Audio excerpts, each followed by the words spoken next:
Hey, what's up, guys? Welcome back to the channel. Welcome back to another episode of my week in perfume, where I tell you what I wore throughout the week, my experience with it, and this is just a way for me to talk about fragrances the way I want to. So, yeah, we basically start with Monday, go all the way through Sunday, what I wore today. Let me know your scent of the day in the comments section down below. But without further ado, let's get right into things. If you enjoy the channel, be sure to hit the sub button, hit the like button. Remember, guys, the Amouage ranking of my entire Amouage collection is at 5,000 subs. I'm trying to get actually some more Amouages in the meantime. I will postpone that video if I don't feel as though I'm ready to rank them, because I don't want to be like, some fake poser, ranking fragrances he just got. But anyway, that's exciting. I'll let you guys know if I change my mind about making the Amouage video, the 5,000 sub special. Okay, on Monday, I wore a cornerstone of my collection. This is the longest surviving member of my collection, and I think a lot of these are going to remain cornerstones of my collection, which is why I put that on the thumbnail. On Monday, I wore Dior Sauvage Parfum. Did my dent there? Okay, my dent. I did that. What do I mean by this is the longest surviving member of my collection? I bought this fragrance probably over 2 years ago, and I buy, try, wear, and I get rid of quite a few perfumes.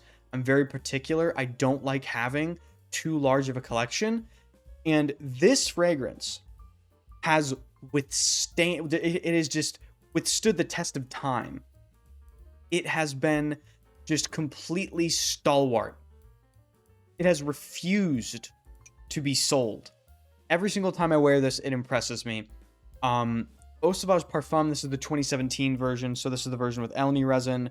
The 2012 version, it has a black label right here in the middle instead of silver, and that has myrrh. It's different. I haven't actually smelled it, but I love this version all the same. They still make it. Francis Kirkjohn at Dior, if you fuck with this, hey, don't do that. Don't you reformulate this, man. Anyway, Eau Sauvage Parfum is such a good, it's just a good all-rounder. You can wear this in any season, any occasion. It's dense, it's long-lasting, it's classic, it's timeless. It does lean a little bit mature, but I think it's very wearable.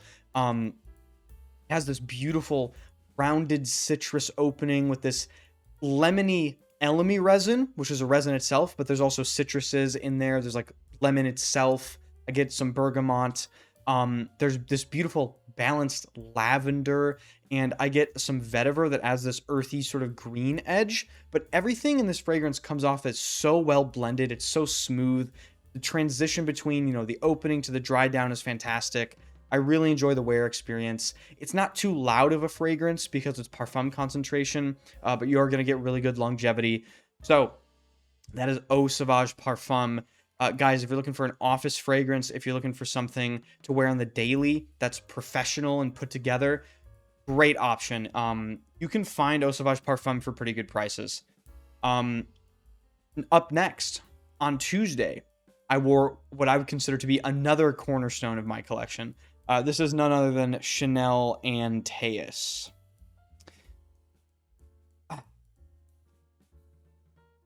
People have waxed lyrical about Chanel Antaeus. This is a modern bottle. I got this in 2024, I think.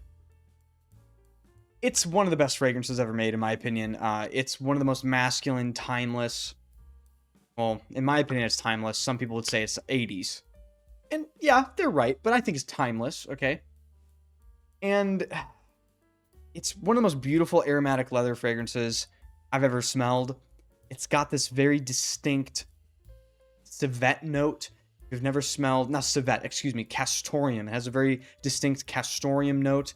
If you've never smelled castoreum, Antaeus is a good starter point into that. It can get much more animalic than Antaeus, but it's this really awesome combination of leather, aromatic herbal touches, but it's also brighter in the modern formulations. There's a beautiful rose note.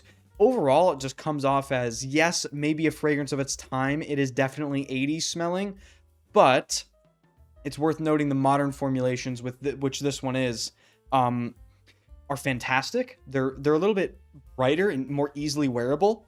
I would even go as far to say you can probably wear Antaeus nowadays in the summer if you have a modern bottle. If you have a vintage one that's more heavy on the castoreum and all the animalic side of things, then maybe not. But I love Antaeus. It'll always be in my collection. I mean, I should really buy a backup bottle at this point because I wear like fucking 10 sprays of this stuff at once. It is definitely musky. That musky sort of leather, that beautiful, deep, rich sort of castoreum leatherness. Incredible. All right, on Wednesday, I wore a Creed. My only Creed, actually. I've owned a lot of Creeds, but this one is my favorite, I think. This is Creed Viking. This is not Viking cologne. This is Creed Viking, okay? This is a vintage release year bottle, and that's important because Creed is getting passed around by different multi-billion-dollar corporations like clockwork. And when BlackRock, I believe, bought Creed, they kind of went to shit. I mean, understandably so. It's BlackRock. Like, well, what do you think's going to happen? This released in 2017, and I have it on good authority from my good buddy Mo that the 2017 bottles of Viking, 2018 and 2019, those are all good. Post 2019 is just where it just dive bombs.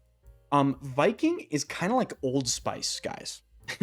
It's this beautiful old spicy smell. It's got this amazing peppermint note. It's green, it's fresh, it's spicy. I get a lot of fresh spicy elements, also slightly hot spicy. But what separates the older bottles from the newer bottles is definitely the dry down. There's this Creed ambergris thing. It's like this slightly salty, very slightly marine, slightly musky animalic sort of thing. I want to stress it's not animalic in the sense you're probably thinking.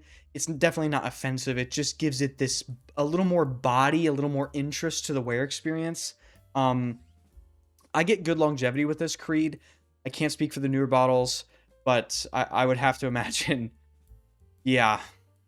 Creed's kind of fallen off, haven't they? It's really devastating. All right. On Thursday, I wore a fragrance I unboxed recently. I'll link the video in the description if you missed the unboxing.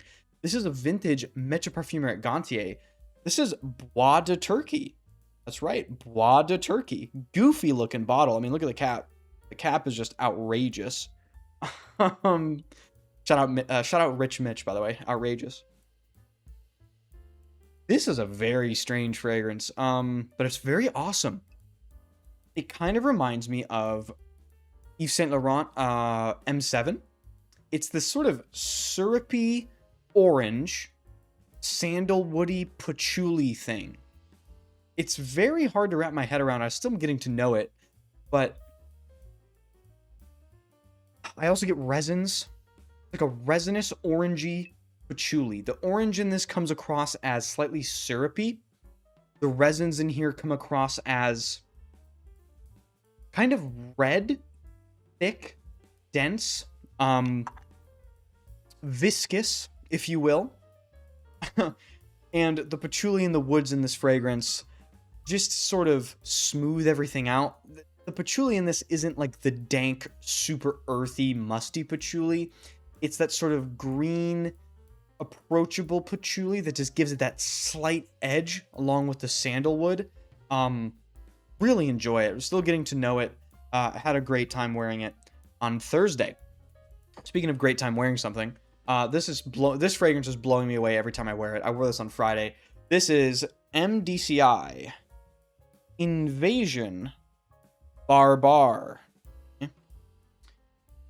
This is slowly becoming one of my favorite barbershop fragrances ever made.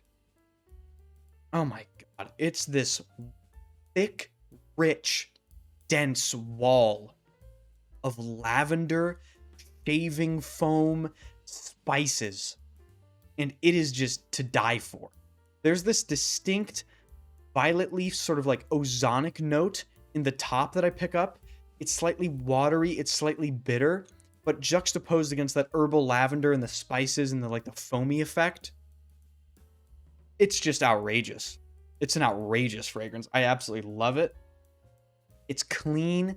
It's elegant. I would say it's supremely elegant. It stands out in its elegance. That would be a killer office fragrance. You know, I would wear that to anything. Business, most important day of your life, whatever. That is a fragrance that is just, you can just do it all, but it does it all in such a unique way. Love Invasion Barbare. If you're looking for just like a solid, but pretty pricey, high quality fragrance, and you want something that comes across as professional, clean, elegant, Invasion Barbare is fantastic. Especially if you like lavender. Okay, on Saturday, yesterday, I wore a real bottle this time of Serge Lutens Tubereuse Criminelle. Okay, and this is a real bottle. Made sure of it.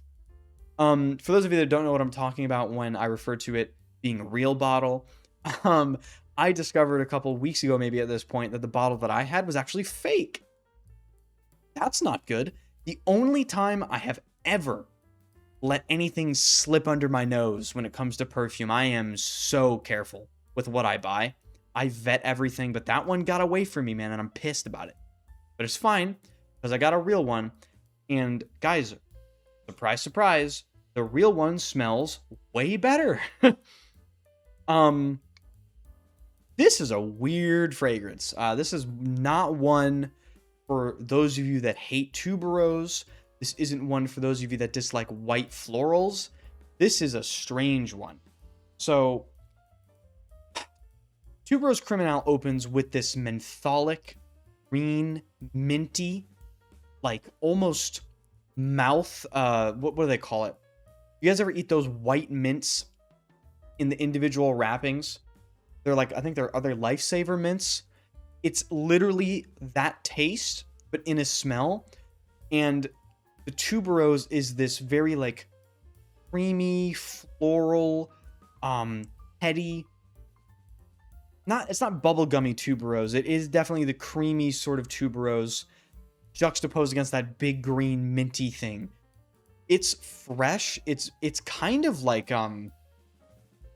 it kind of gives me Halloween vibes whenever I wear it. I might wear this in the fall instead of the spring. Because I think in the spring this could actually get pretty it can be a bit much, especially if it's really hot outside. I'm not sure if you can see that, but the liquid, no, you can't. The liquid is red. So that, again, maybe that's swaying me to think about Halloween when I wear this. But yeah, still getting to know that one.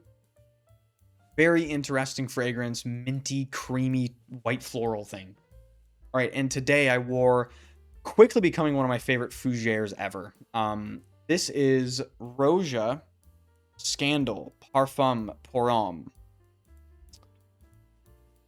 This is one of the fougères ever, definitely. Oh man, this takes so many elements of aromatic fougères, and it picks something from a famous one, picks something else from another one, but it combines everything into such an amazing, unique, standalone creation, in my opinion. It's green, it's light, it's effervescent, it's fresh, uplifting, but it also has this greener, denser side to it. Like it's very airy as a wear experience in general. I definitely get lavender, rounded Roja Dove citruses. If you've ever smelled a Roja, he does citruses like no one else, in my opinion. Get a little oak mossy thing going on. Definitely lavender. I can't emphasize how green it is too. It's green in a very difficult way to describe, but overall, it's just a wonderful, clean green aromatic fougère, and it's basically a dad scent. It's kind of like the ultimate dad scent, actually. So if you're a dad and you need a scent, you might as well check out Roja Scandal Parfum pour Homme. So yeah, that has been my week in perfume. I hope you guys enjoyed. If you did, hit the sub button, hype button, like button. Thank you guys so much for that. Let me know what you thought about all of these fragrances. If you've tried anything, let me know your scent of the day in the comments section.